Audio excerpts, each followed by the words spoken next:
लोकसभा आणि राज्यसभेचे मिळून तब्बल 141 खासदारांचं निलंबन ही हुकुमशाहीची वाटचाल आहे का? 2024 सालात हुकुमशाही देशात येणार का? आणि त्याचे संकेत आता दिसायला सुरुवात झाली आहेत का? अशी गंभीर परिस्थिती यापूर्वी देशात कधीही आली नव्हती, नेमकी आत्ताच का? या विषयावर आपण चर्चा करणार आहोत की डॉक्टर बाबासाहेब आंबेडकरांनी जे संविधान लिहिलं आहे त्या संविधानावर भारत देशाची आज वाटचाल होत आहे का, या विषयावर आपण बोलणार आहोत. नमस्कार, मी विनायक कांगणे. आपण पाहत आहात आधार विश्लेषण.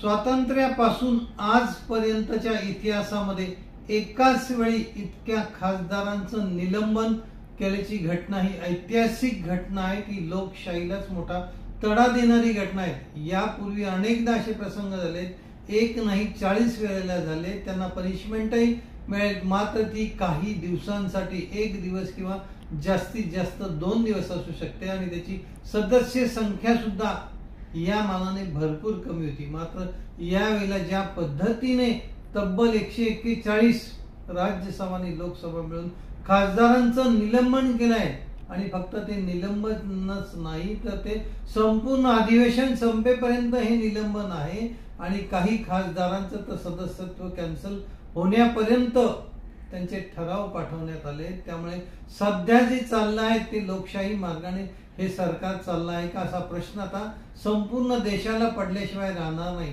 आणि काय या विरोधकांची नेमकी मागणी होती? काय ती कायद्याला धरून नव्हती का? ज्या देशाच्या संसदेवर हल्ला झाला होता त्या संसदेवर हल्ला झाला, नेमकी ती चूक कशी घडली यावर चर्चा होण्यासाठी त्यांनी स्पेशल चर्चासत्र ठेवावं इतक्याशा मागणीसाठी त्यांना निलंबित करण्यात आलं. ज्या लाखो मतदारांनी 141 खासदारांना लोकसभा आणि राज्यसभेमध्ये मांडलाय, त्या देशाची सुरक्षितता आणि देशाचा विकास करण्यासाठी त्यांना तिथे पाठवलंय. आणि याच खासदारांना आपल्या संसदेवर जो हल्ला झाला होता त्यामध्ये नेमकी कोणती त्रुटी आढळली आणि त्यामुळे हल्ला झाला होता याचं स्पष्टीकरण खरं तर त्यांनी गृहमंत्र्यांकडून मागितलं होतं. मात्र गृहमंत्र्यांनी कोणतंही स्पष्टीकरण दिलं नाही. या उलट अध्यक्षांनी सांगितलं की आतापर्यंतच्या इतिहासामध्ये अनेकदा असे प्रकार घडले आहेत, त्यावेळेला कोणत्याही गृहमंत्र्यांनी त्याबाबत स्टेटमेंट दिलं नाही. गृहमंत्र्यांनी जरी स्टेटमेंट दिलं नाही, मात्र सचिवांकडून किंवा जे अधिकृत ज्यांच्याकडून हे येणार असेल स्टेटमेंट, ते स्टेटमेंट आपण कधी देणार हे जरी सभासदांना सांगितलं असतं तरी हा क्षण टळला असता, तो गोंधळ ठरला असता आणि हा प्रसंग पुढे नेऊन लोकसभा आणि राज्यसभेचं हिवाळी अधिवेशन सुरळीत चालवता आलं असतं. मात्र सरकारने तसं न करता या सदस्यांचं निलंबन करून एक प्रकारे आपली दहशतच माजवण्याचा प्रयत्न केला. त्यामुळे 2024 ला जर पुन्हा मोदी सरकार आलं तर एक प्रकारे आपली हुकुमशाहीकडेच वाटचाल सुरू झाली की काय, असं वाटल्याशिवाय आता मतदारांना राहणार नाही.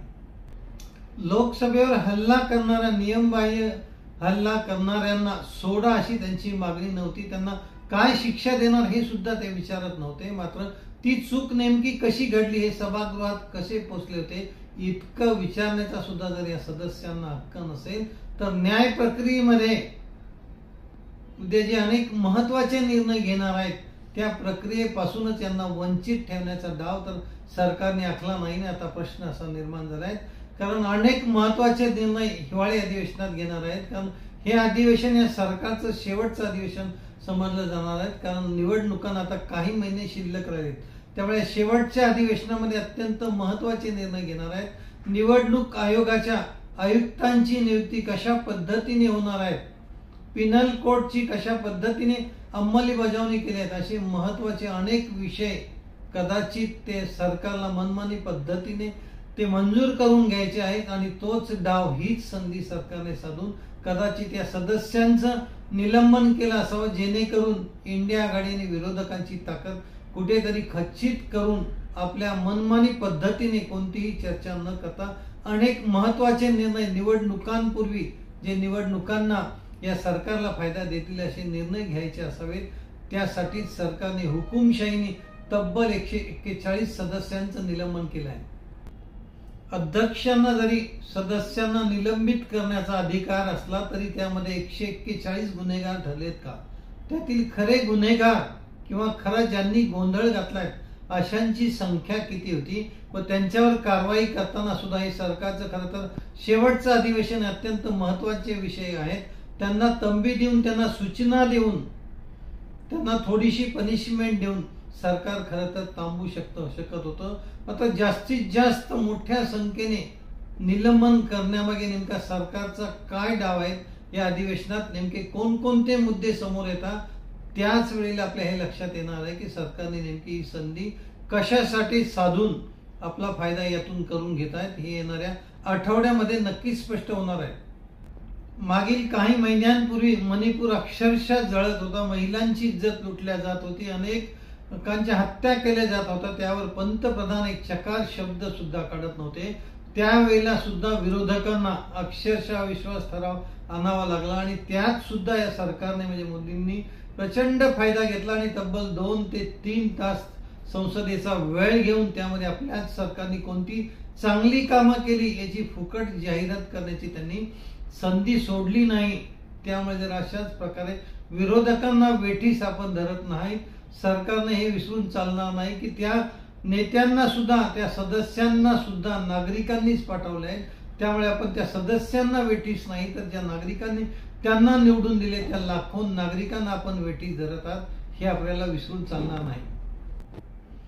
सरकारचे काही महिने शिल्लक राहिले आहेत आणि अशा पद्धतीने जर मनमानी करून सरकार या सदस्यांना निलंबन करून आपलीच हुकुमशाही चालवणार असेल तर 2024 मध्ये मतदारांना नेमका काय संदेश घेऊन त्या मतदारांसमोर जाणार आहेत. खरं तर अत्यंत गंभीर विषय होता.